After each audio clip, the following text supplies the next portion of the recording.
This is the Little Moments Count radio podcast, created in partnership with community radio stations throughout Minnesota. Each episode, you'll hear interviews with early childhood experts on how to support the important brain development that takes place in the first 1,000 days of life, just through little moments every day. Learn more at littlemomentscount.org/podcast. It's a good day to be Indigenous. Get up, stand up. They are going to become more brutal. Cutting cup, hitting the cut again.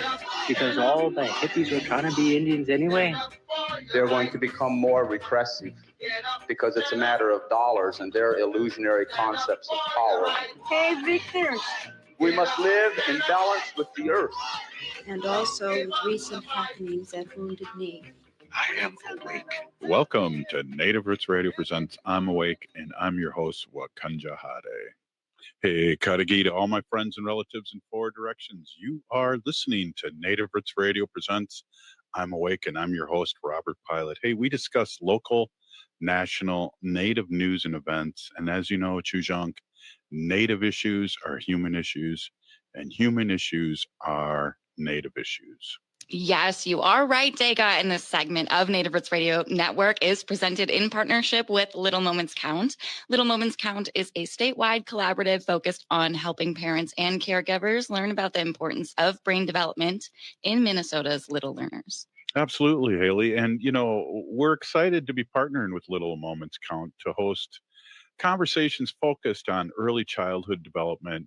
And we bring guests on each month to talk about how they view the role of early childhood development in creating bright futures and strong communities.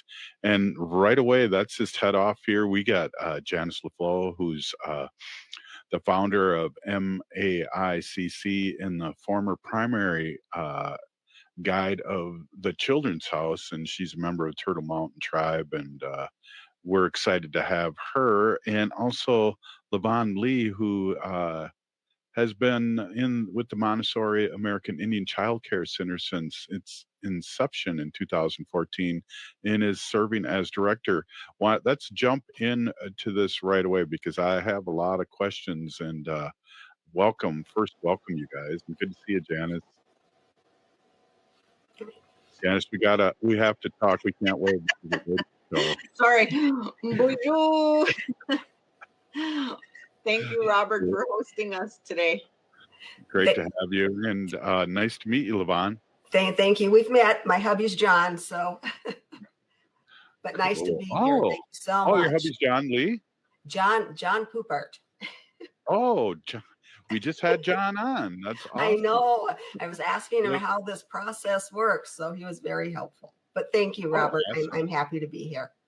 Right on. Well, let's get to these questions so our listening audience can find out and understand what you guys do. Both of you have been deeply involved in the Montessori American Indian Childcare Center since its inception. Would you elaborate on the importance of revitalizing language and culture? And I'll start with you first, Janice.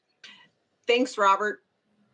We all know our mother tongue is formed in our early learning years. And so if we are truly sincere in revitalizing our language, we have to expose our youngest children to our language. And I'm actually going to let LaVon share a little bit more about that significance. She's been investing in revitalizing language and culture for a little bit longer than I have. Yes, prior to my work at the Montessori American Indian Childcare Center, I worked at the Grotto Foundation with their language revitalization initiative. And language is extremely important to our children. And what it does is it identifies who they are and where they come from. And when they're exposed to Indigenous language at an early age, it creates a learning environment. It creates confidence. It creates pride in being American Indian. And it validates their identity and who they are. And we believe that through the integration of both language and culture, into the Montessori teaching strategies, children are going to be stronger. They're going to be more confident. And we see that in our 10 years of serving children. They're proud of who they are. They love being Indian. They love being validated. They love being respected. And when they leave our school, they're ready for public school. They're ready for first grade, well-grounded in their culture and language, and also intellectually strong, which is what we want when we're preparing our children for public school. We all know that public education has not been kind to our children, nor successful in educating our children. And we're doing that right now.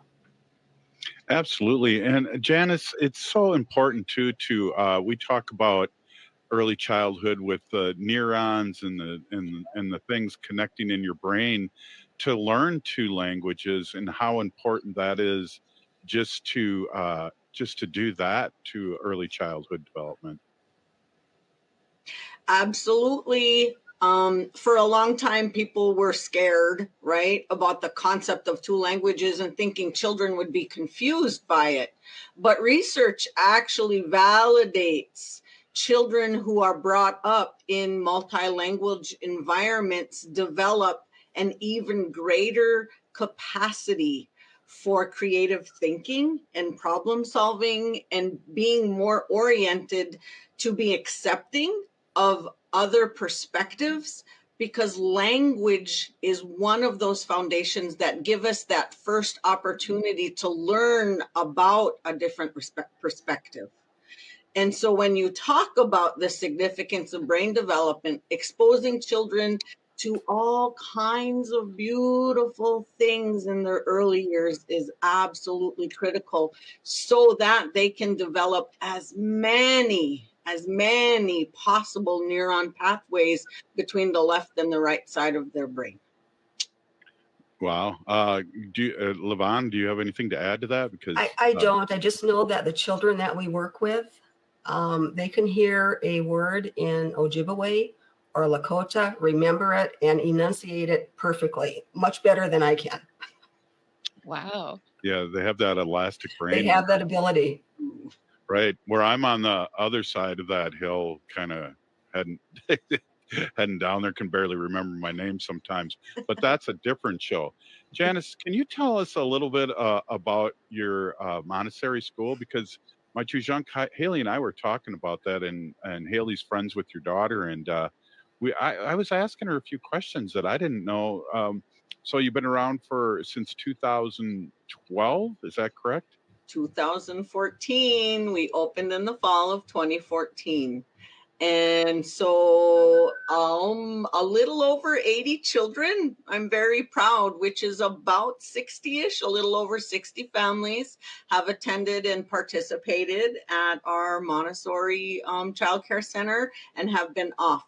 Our first group of children to graduate and go off to elementary are actually in middle school now. So I'm really excited about, where they are, who they are, how they're doing. So Montessori really is not exactly just a curriculum, because it's an entire approach to understanding development of children from before birth all the way to that time in their mid-20s when their brain is actually fully developed. Dr. Montessori studied children and development for a number of years, almost her whole entire life, to begin to articulate that children go through 4 stages of development. And in the early learning years, that's the first plane of development. And that's when the formation of who they are is established. So I think that is a significant time, and why we chose early learning and why we chose Montessori. We really do get to understand and recognize all of the aspects of development and want to surround our children with all of those beautiful things. Wow, that was beautiful what you said there. Hey, we're going to take a quick break here, and we got to pay the bills. You're listening to Native Roots Radio presents I'm Awake, and I'm with LaVon Lee and Janice LaFloe, along with producer Hal Cherry. How do you like that, Haley? Love it. Stay with us. Anine, I'm Lieutenant Governor Peggy Flanagan, and you are listening to Native Roots Radio. Welcome back to Native Roots Radio presents I'm Awake, and this is Robert Pilot. This segment of Native Roots Radio is presented in partnership with Little Moments Count. Little Moments Count is a statewide collaborative focused on helping parents and caregivers learn about the importance of brain development in the first 3 years of life. Hey, we are here with Janice LaFloe and LaVon Lee of Montessori American Indian Childcare Center, and we are talking about Montessori schools and how it helps with early development. Janice, can I just finish before I get to LaVon? I just want to finish a little bit more about specifically your Montessori school. And I have my Weeha is having twins. My twins are having twins, and so we're multiplying here in the pilot gene. So that's 4. No, wait, that's 2. But so her husband's Ojibwe and she's Ho-Chunk, of course. And looking into the Montessori, is there a cost to your school? What's the process to get somebody in your school, in your Montessori? Thanks for asking, Robert. Of course, we are a licensed childcare center, and so we do actually charge a tuition like most childcare centers. They would first reach out and get an application. You can find an application for our school online at www.americanindianmontessori.net. So the very first step is to actually fill out an application to attend the school. We will reach back and begin a conversation about what it is. There are things that are required as a licensed childcare center. And then we can talk about what the financial needs of families are. There are public dollars available to help support low-income families. We also offer internal scholarships based on being over income for public scholarships. And so I'm always more than happy to begin a conversation. We never turn a family away who cannot afford to pay, and that's an important part of our mission. Yeah, it is. Oh, wow. Thank you for that information. LaVon, as somebody deeply connected to the Oglala Lakota Nation, could you share how Indigenous values are woven into the fabric of MAICC's educational approach? Yes, actually, we use not only Oglala Lakota values in our 7 teachings, but we also use the Ojibwe grandfather teachings as well. And those teachings, we do that by role modeling behaviors. We want our children to grow up kind. We want them to be generous. We want them to be giving, compassionate, show humility, have empathy for each other. And that's really important in our values. And we see that in our children every day. I can give you an example of a child one day that was feeling sad and just sitting alone. And 3 or 4 of the children just intuitively got up from the work that they were doing, went over to the child that was feeling sad, and they all kind of surrounded this child and hugged this child. And it was just so natural to do that. And that's part of our values. The values are integrated into the curriculum, into everything we do. And I just want to say that those values are extremely important to children's development. I think everybody is familiar with the boarding school era. And we know that children were removed from their homes. They were placed in boarding schools. They were removed from their communities. And they lost their culture, they lost their language, they lost their identity. And if you look at those old pictures in history books, you'll see photos of children with no smiles. You see the sadness in their eyes. And I can tell you that we see children coming to our school every day with smiles that want to be there. They're proud to be American Indian. They're confident and they know who they are. And that's all part of that spiritual, emotional, physical growth of our children. And that's so important to development. And we know that if you don't have that spiritual grounding, that connection to language and culture, it's going to be really hard to be successful in our school. And as I said earlier, our children are leaving us confident and they're going to change the world for us. Yeah, that's awesome. And, you know, a lot of, give me a lot of applause, Janice, for breaking the cycle that, that's been handed to us for generations. So that's a beautiful thing that you're doing. Thank you, Robert. We have a overinvestment to make to compensate for the generations and to make up, right? So I hope that that's a lot of what we're able to do is to give them the best and the most beautiful opportunity. Yeah. I mean, both of you are in the community. I see you all around. And I know, Janice, you work extensively in the American Indian community in St. Paul before you're, starting the Montessori journey. What strategies have you found effective in engaging parents and caregivers? Because I know as a former high school teacher here it's hard to engage sometimes the parents. Absolutely. It's really foundational because our little ones truly rely on their parents at this age. We work really closely and are in daily contact with families about how things are going and the kinds of things we want to promote at home. The stability of routine is absolutely critical. And we talk about that often. We actually have what we provide is a family nest. So we take it from that cultural perspective of working together. It takes more than Miss Janice and it takes more than the children's house. It takes the parents' cooperation and willingness. We've learned over the years that our parents are our best advocates.